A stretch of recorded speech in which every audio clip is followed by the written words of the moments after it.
The NBA is horrified of this. Game 1 of the NBA preseason is in the books for the Golden State Warriors, and we got to learn a lot about what we can expect from this roster for the upcoming season. Highs, lows, and everything in between. What's going on, everybody? I'm Houston Bo. You're watching Warriors Digest, and I know what you're thinking. Before you go to the comment section down below and put something like, hey, it's the NBA preseason games, it doesn't matter at all, the outcome literally means nothing, and while I can't necessarily disagree with you there, what I can tell you, what really does matter, is that we got to learn a lot about our team for the upcoming season. The makeup of the roster, rotations that Steve Kerr likes. We got to see a starting lineup we weren't necessarily expecting. Moses Moody showing flashes of those improvements that he made all offseason.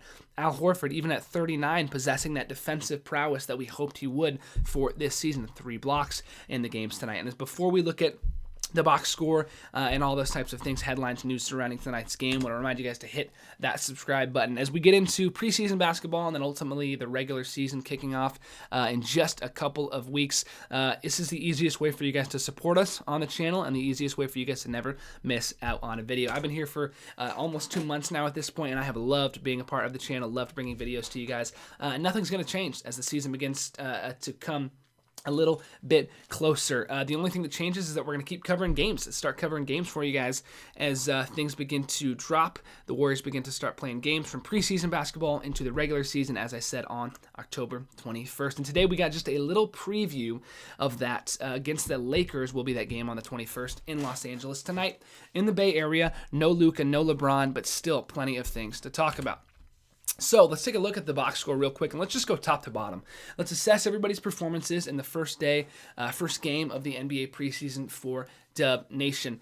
Things that I was really happy with, key positives from the night to kick things off. Moses Moody looked fantastic. I almost had another PTSD moment because it's so classic of watching Moses Moody play well and then Steve Kerr pull him. I think to start the game he had a dunk and then a 3, looked really good, and he was the first guy to get subbed out of the game, and I was like, okay, here we go. And just to be clear, I fully trust Steve Kerr. I think he's one of the greatest NBA coaches in the history of the league. I will always support him till the end of my lifetime, but it is funny knowing that so much of the fan base thinks that Moses Moody is just such a fantastic player like he is, and then of course he gets subbed out after playing better than anyone to start the game. It just cracked me up a little bit. But 3-point percentage, I mean, the guy went 5 for 7. I mean, anytime Moses Moody's going to hit 5 threes, I'm going to feel good about our ability to win the basketball game.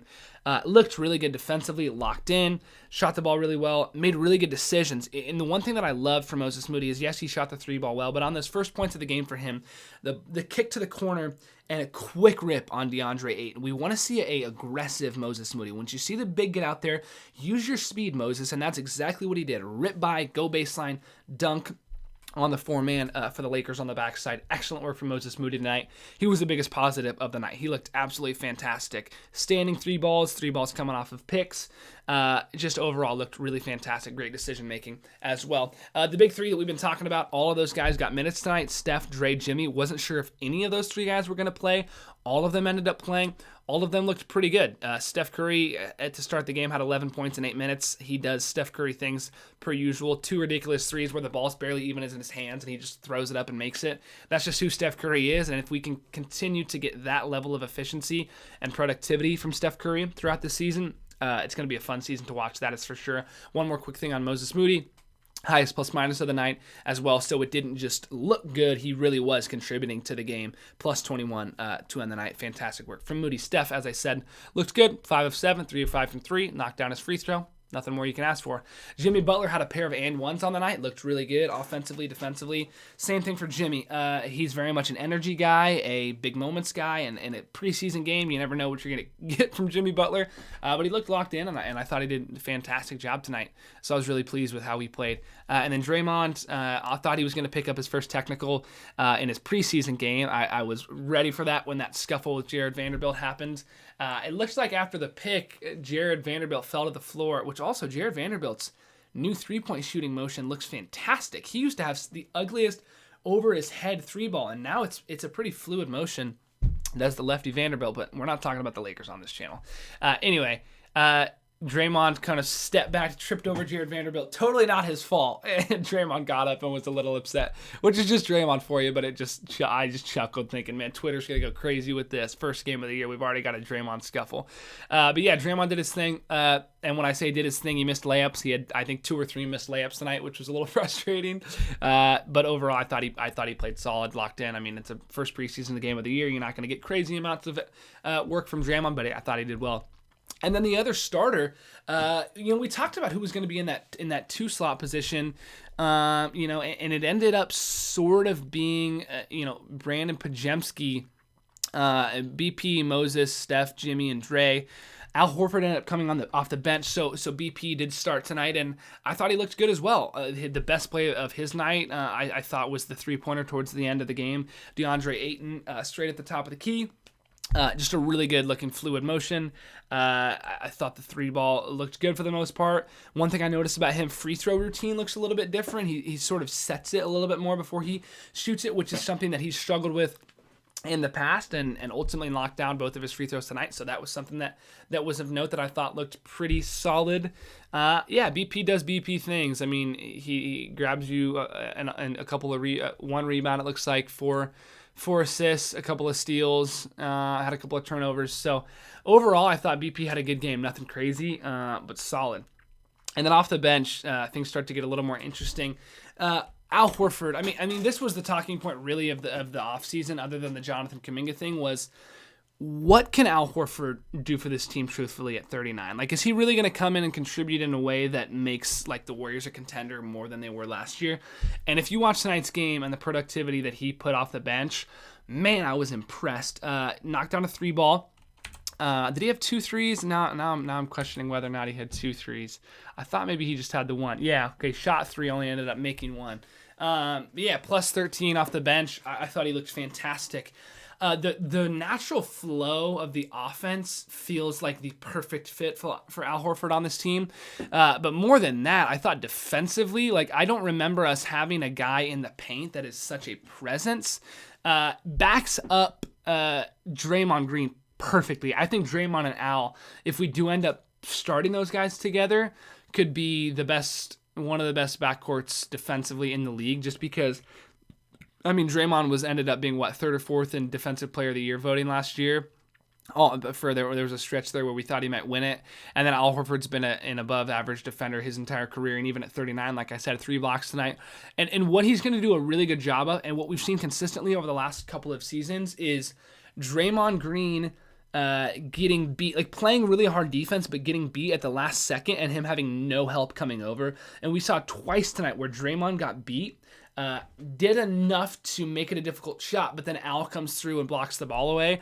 And I just was really impressed with his commitment level on the defensive end. Only took 3 shots tonight. All of them were 3s, but he made 1. And then, rebound of the ball is going to be huge for him. I still feel like we're a little undersized, even with Draymond and Al on the floor, so that's probably going to continue to be an issue. We're going to have to rely on solid guard rebounding, which is something Pods and Moody do a pretty good job of, but we'll see how that goes throughout the season.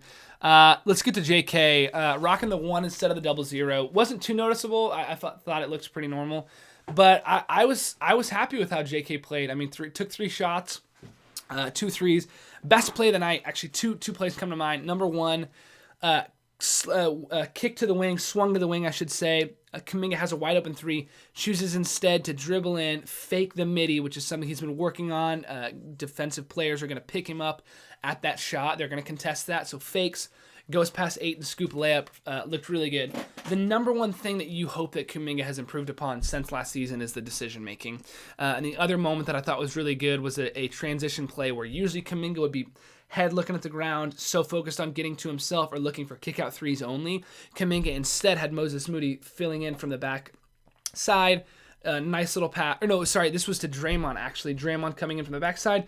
Kuminga passes it perfectly to him, and Draymond, as I said, smokes a layup. But I thought decision-making, I thought Jonathan Kuminga looked really good. if we can have him in a role where he's only shooting 4 or 5 shots a night, but contributing on the defensive end. I mean, he was a +7 off the bench. There was a couple of plays defensively where he tried 2 or 3 guys on the offensive side swarming in on him, and he was able to tip the ball out or grab the rebound himself. Had one that ended up being a travel, but I liked what Jonathan Kuminga did from a commitment level. I thought Tim Legler on the call said something really smart. What he said was, it's not always the hustle that you doubt with Kuminga. It is the what's the word? A concentration. It's not necessarily like when he's on the floor he's gonna hustle, but there are moments of concentration where he slips up a little bit. And I think that's a great way to put it, better than I put it in the past, because you do kind of wonder. It's like, feels like he's playing hard out there, but sometimes he's not in the right spots. And I do think it's an IQ and a concentration thing, but I thought he did a really good job of that tonight. I mean, if he can come off the bench, put up 5, 6, and 4, grab an O board, grab 5 D boards, obviously he's going to play more than that. Had a really nice help defense block as well that I was impressed with. So I think he did, for the first preseason game, and it meaning what it means, not too much. I thought Kuminga was impressive. It's going to come down to, can Jonathan Kuminga commit to doing that every single night? Can he commit to pushing his ego aside, understanding he's not going to score all the points, committing to finding a way to impact the game in many ways, apart from just scoring the basketball? Free throws didn't look good, missed both of them, but that's something I hope he'll improve upon. Moving down the line on the other guys, I thought Guy Santos, did his thing, missed both of his threes, but didn't really get a chance to show a whole lot. And then the rest of the guys, Buddy Hield put up 10 shots tonight.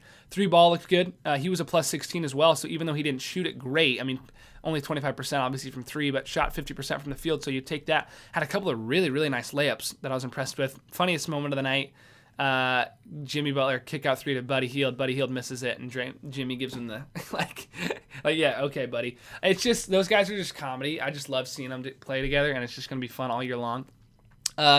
Gary, if Gary can do this too, come off the bench. He was a -8, but knocked down a 3 to start the game, looked confident, made the rest of his shots, put up 7, didn't impact the game in literally any other way, didn't have a single other stat other than a foul. But you hope that Gary's minutes, because that's what it's going to be. It's not going to be heavy. Gary's playing 25, 30 minutes a game. It's going to be quick 11 to 15 minute stretches. Gary comes in, let's see what he can do. And then, moving down the line, I thought Pat did a good job. Will, LJ, all those other guys that had minutes towards the end of the game, I thought looked solid. TJD, yeah. So when you look at this from a wider perspective, the biggest question marks that I have, biggest wins, Kuminga looked good, Moses Moody looked good, the starters played and looked healthy, and we won the game, right? Negatives / question marks, I don't know how the depth is going to play into this team, because I watched this roster tonight. I think that's a great rotation. How in the world are you going to find minutes for DeAnthony Melton and Seth Curry? It felt like we subbed in a million guards all night long, and that's without those 2 guys. So that's a concern, because it's a good issue to have, and it's a good concern to have. But I do worry a little bit about if Melton's playing, whose minutes does that cut? Because after seeing tonight, I think Moses should be the 2. I think it should be Steph, Moses, Jimmy, Dre, Horford. I think that's the starting lineup.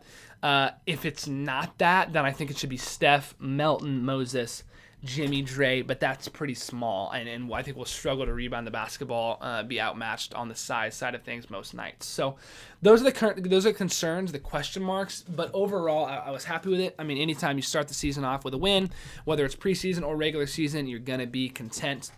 Kuminga looked good. Moses looked good. Just need the guys to stay healthy. Just need them to stay healthy as much as possible. Kuminga was smiling all night long, which was really encouraging, I thought. I know that's like a niche or cliche. Oh, he's smiling. Does that really mean anything? But I do think it matters, because I do think it shows that he's enjoying being on the floor. He's enjoying being back playing basketball with his guys. So had a good time watching this game tonight. Really looking forward to seeing how the guys develop. Hopefully we can go undefeated in the preseason. I think we can with the guys that we play. And, give us a lot of momentum heading into the regular season. Should be a fun one. October 21st, about 16 days away before the start of the regular season. So many question marks still left to be answered, but a lot of things that I felt really encouraged by tonight. Make sure to hit that subscribe button. I've been Houston Bo. You guys have been the fans. Let me know your thoughts on the first game of the season down below, and I will catch you guys in the next one. As always, go Dubs. Peace.